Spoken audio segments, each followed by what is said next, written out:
Hello everyone, Helen here. I hope you're well and I hope you're looking forward to another little trip in the campervan. And this time we just travelled a couple of hours south of Durham where we live. That's me and Phil, who's my husband. And we went through North Yorkshire and into the East Riding of Yorkshire and had a few days there. Had a really lovely time. And I'm not going to do any more preamble. I'm going to get straight on with it. Yorkshire is actually the largest county in England, although from as far back as the 7th century it's been split into smaller parts known as ridings for administrative purposes. The word riding comes from a Norse word, which I can't pronounce, but it was later anglicised to become thriddings, that means third. And in this map here, you can see the ancient ridings of East, North and West Yorkshire, which has the city of York at the point where the three ridings met. In 1974, there were major changes to these divisions, so that now Yorkshire is divided into North Yorkshire, West Yorkshire, South Yorkshire and the East Riding of Yorkshire.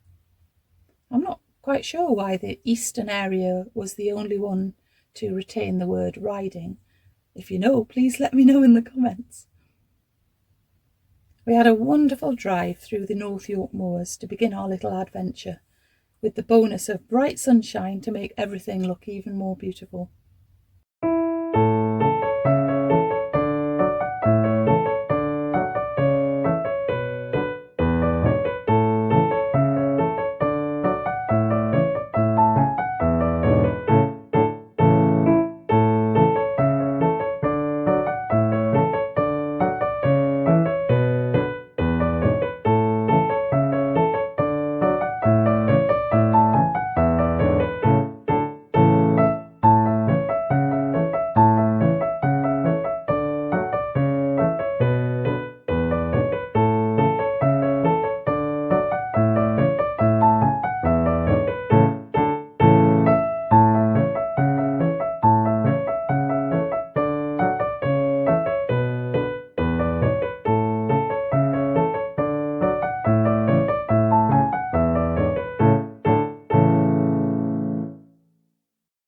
We eventually stopped in a small parking area about 7 miles north of Helmsley. We sat with cups of tea and enjoyed the peacefulness of the location.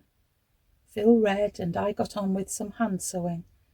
My quilt-as-you-go cushion covers for the campervan, which have now actually progressed quite a bit since I was doing them here. Although the temperature wasn't particularly high, while the sun shone on us, it was nicely warm, and it felt good to be sitting there with the van door open to the countryside air and the sounds of nearby sheep and lambs.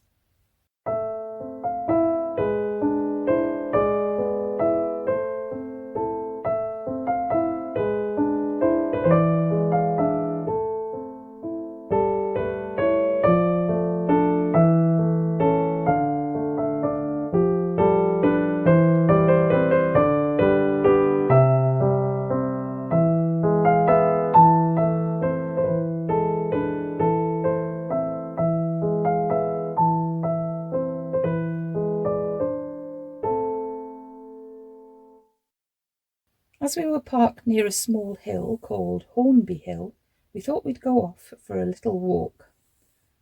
There were signs like this throughout the moors, warning of the current extreme fire hazard at the moment, and we could tell as we walked along that the ground was very dry and crunchy, and not damp and squelchy as it so often is on the moors, where there's normally a generous amount of rainfall.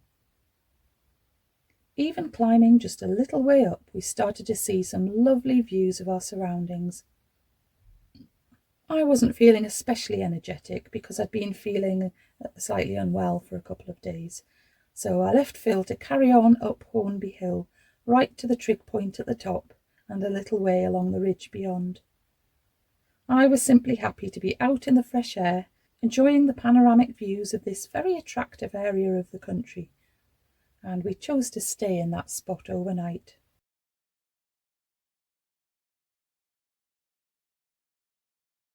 We woke to rather a grey day, and the sun didn't actually appear again until the next day. Still, it was really lovely to wake up in this place, which at first felt like we were in a field of sheep because of the number of sheep heading our way while we were having breakfast. We set off and drove the few miles to the small market town of Helmsley. It's understandably a very popular place for tourists to visit because it's got lots of attractive features. It's quite compact and it's kept its medieval layout with the market square at the centre and lots of beautiful buildings, plus a castle and walled garden which we'd visited on previous occasions. We had a lovely time browsing in the deli, Hunters of Helmsley, where you can buy all sorts of top quality, local and not so local foodie things. As usual, we studied the cheese counter closely, and as well as buying a selection of cheeses, we came away with some gifts, some treats and something for our lunch, which I'll show you later on. We found a nice cafe for tea and cake, and thank you, Ko-fi supporters, we enjoyed our spiced toasted tea cake and slice of treacle tart. After stocking up on some more supplies at the local co-op, we wandered around for a little longer.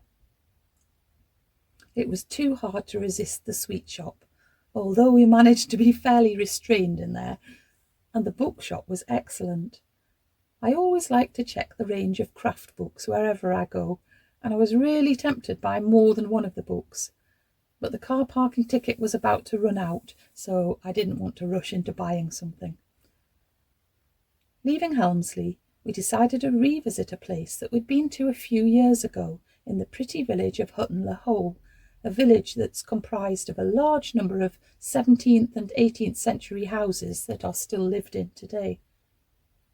I was interested to learn that in the 18th century, a quarter of the inhabitants of the village were weavers. In the centre of the village is the Ryedale Folk Museum, an open-air museum consisting mainly of old buildings that have been dismantled and moved from their original locations and rebuilt here at the museum. I love this kind of museum, and this is one of the best that I've been to. A bit like Beamish Museum, if you know that one, but on a much smaller scale. It doesn't matter how many times we go to this kind of museum, there's always something new to learn or something that we didn't spot on a previous visit. So come and wander around with us and I'll try and give you a flavour of what it's like.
The rain started to fall right at the end of our visit, and it then continued to rain relentlessly for the rest of that day.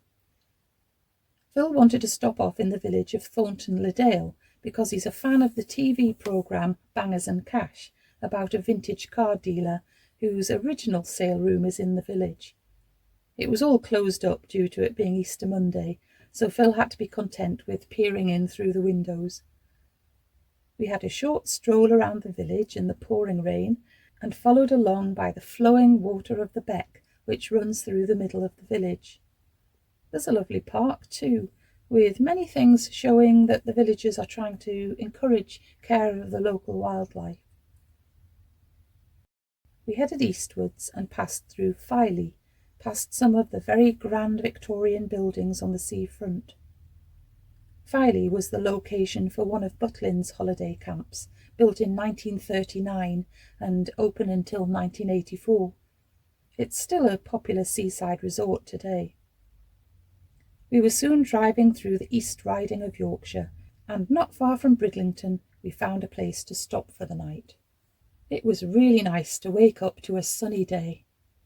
We'd had a very quiet night, and the only disturbance was an early morning dog walker who came and parked next to us for a while. We weren't far off the main road, but it wasn't a very busy one. I'd bought a couple of pots of instant porridge for us to try instead of our usual breakfast. At home we normally have proper cooked porridge, not this instant kind. I didn't really like mine. It certainly didn't taste of golden syrup, probably because it actually only contained rice syrup, but Phil said his mixed berry flavour one was quite good. We then set off and drove towards the coast and spent a lovely hour wandering around Bridlington's harbour.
We drove up the coast a little way to find somewhere to have cups of tea and chose Dane's Dyke, where there's a large nature reserve and a path down to a secluded cove with very white rocks and pebbles.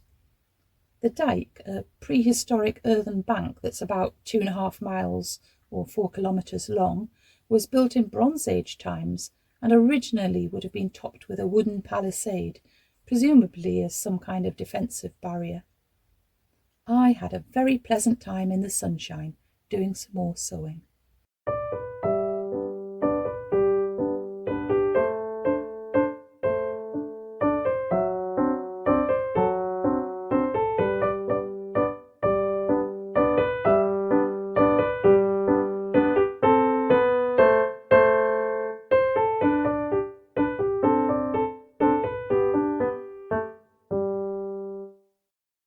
Our next port of call was Bempton Cliffs, where the RSPB, that's the Royal Society for the Protection of Birds, cares for the seabird reserve there.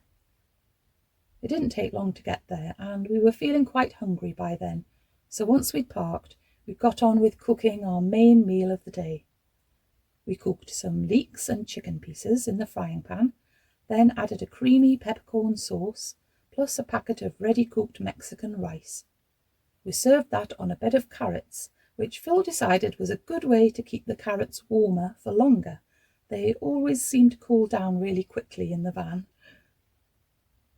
Feeling nicely full, we then walked along to the nature reserve. We were very impressed by the cliffs, which were swarming with all sorts of seabirds that are currently in their nesting season, and the viewing platforms on the cliff edge allow you to get a very good view of the activity.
After leaving Bempton, we stopped off at North Landing Beach on the northern side of Flamborough Head.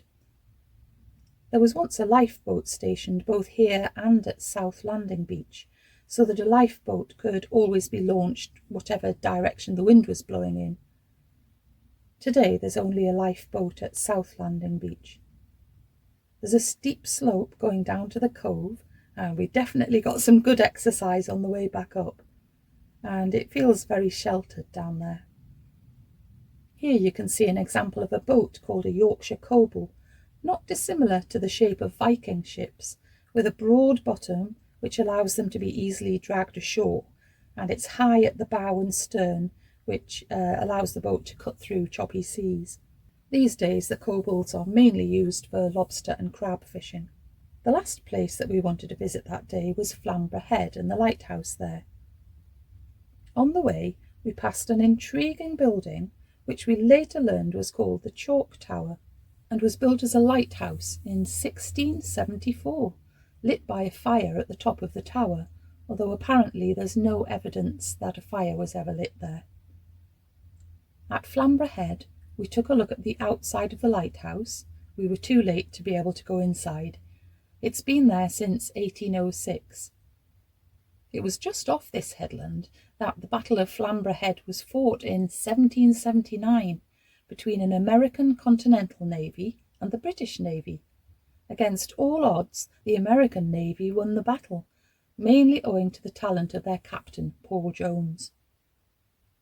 The peninsula now serves mainly as a nature reserve, so we took a stroll down to the end, where the lighthouse's foghorn can be seen, and we enjoyed the continuing sunshine.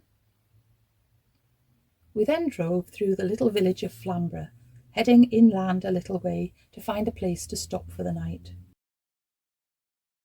We spent the night in a lovely wide lay-by off the main road to Driffield, a popular place with overnighting lorry drivers as well as the occasional van, but nicely situated next to a little wooded area and shielded from the main road.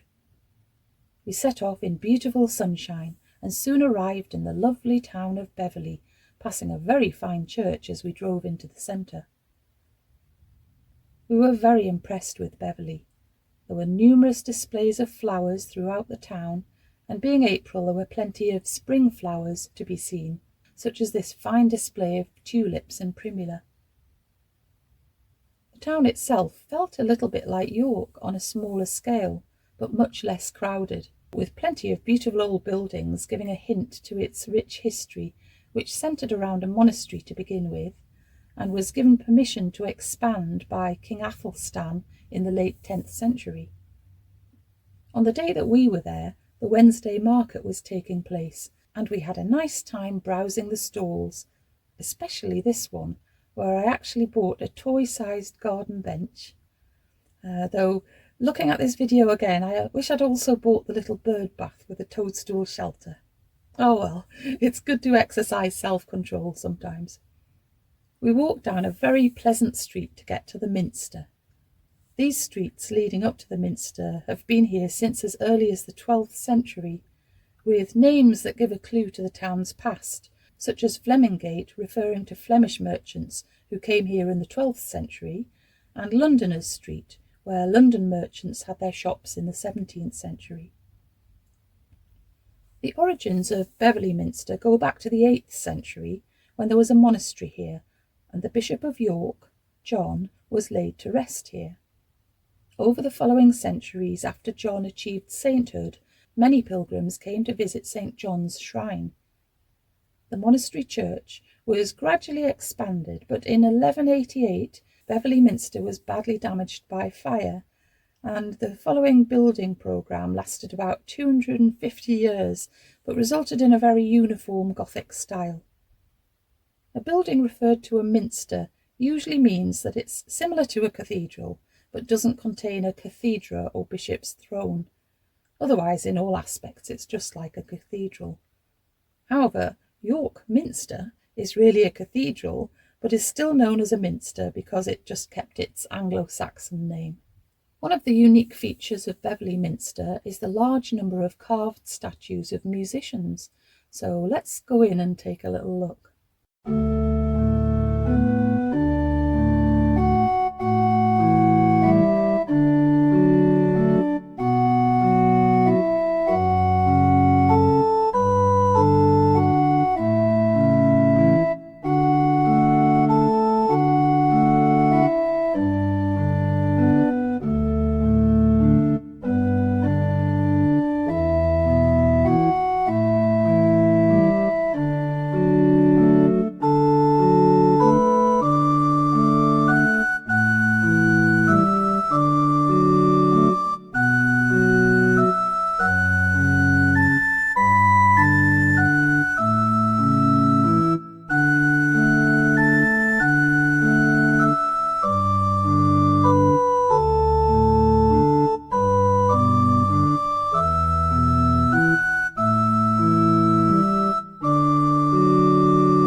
We left Beverley, and after stopping for some lunch at a garden centre, we drove to Hornsea and parked by Hornsea Mere, the largest freshwater lake in Yorkshire. It's the last remains of what was once a huge area of wetland that once featured many smaller meres and marshy areas.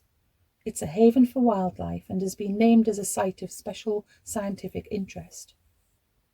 Due to its closeness to the North Sea, the lake attracts a variety of overwintering birds, such as wildfowl, roosting gulls, and many kinds of ducks. We relaxed there for quite a while, just watching what the ducks and geese were getting up to. Hornsea itself is a seaside town, and even though the weather had turned rather grey, cold and windy at the end of the day, we had a stroll about to see what the seafront had to offer.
we headed for an overnight spot.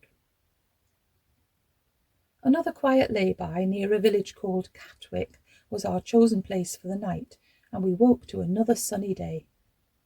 We decided head for home that day, and then just pause if anything caught our interest along the way. It wasn't long before we came to a large monument, and as always, we were curious about why it was there. It's one of 3 monuments in and around a small village called Sledmere.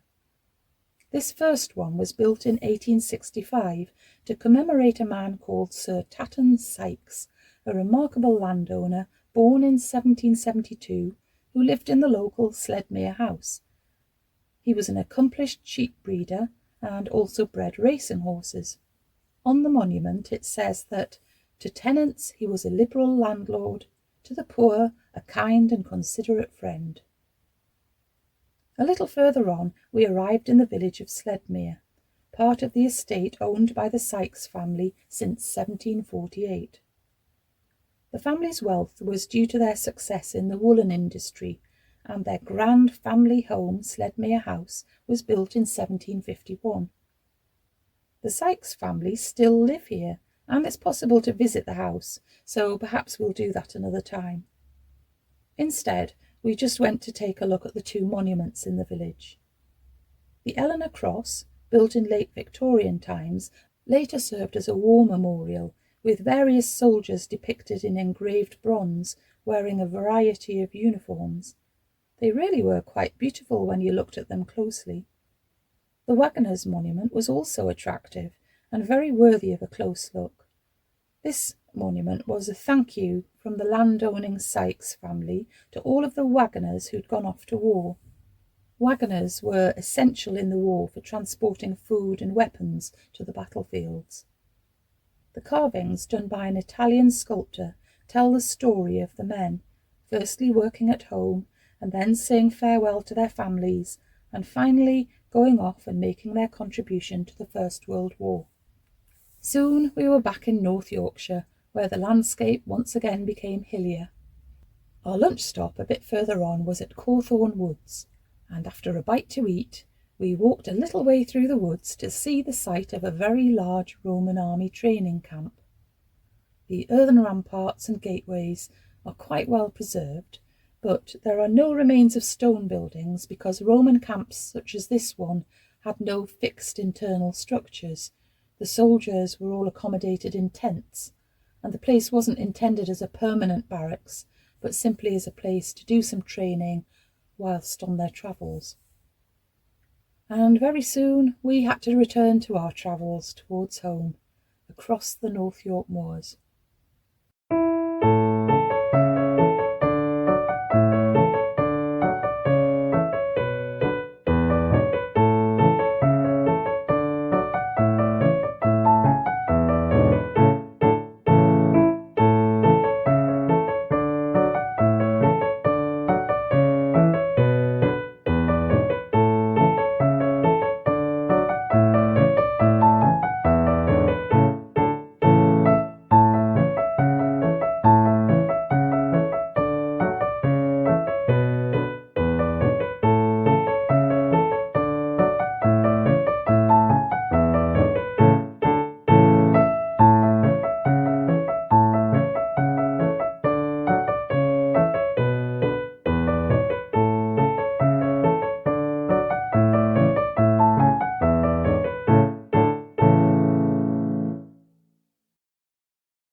And that was that, another lovely little trip in the camper van. So I hope you enjoyed coming along with us, and I'm sure it won't be long before there's another camper van trip to show you. But until I see you again, take good care of yourself, keep nice and busy, and I'll be back again very soon. Okay then, bye!